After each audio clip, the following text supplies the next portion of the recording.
Good morning everyone. আমরা structure ডিজাইনের ক্ষেত্রে বিল্ডিং কনস্ট্রাকশনের ক্ষেত্রে অনেক সময় দেখা যায় 1 বছর একতলা ছাদ করে 1 বছর ফেলে দিই। এখন উপরে যে বাড়তি অংশটা থাকে রডের, এই রডটা দেখা যায় মরিচা ধরে যায়। এছাড়াও বাইরে আপনার স্তূপ করা থাকে অনেক রডের বান্ডেল। এখন এইসব ক্ষেত্রে এগুলো দেখা যায় বৃষ্টির কারণে অনেকে জং আসে। এটা অনেকেই চিন্তিত হয়ে পড়ে, আসলে চিন্তার বিষয় এটা। এটা কেমনে এটা রিমুভ করা যায়?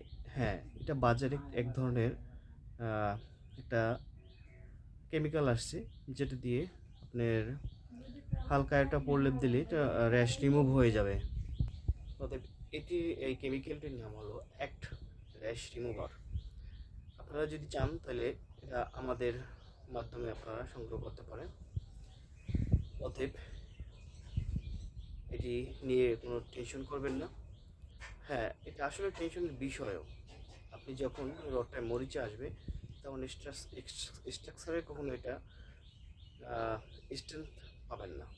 অতএব র্যাশ রিমুভ ব্যবহার করে র্যাশটা ফেলে দেবেন অবশ্যই।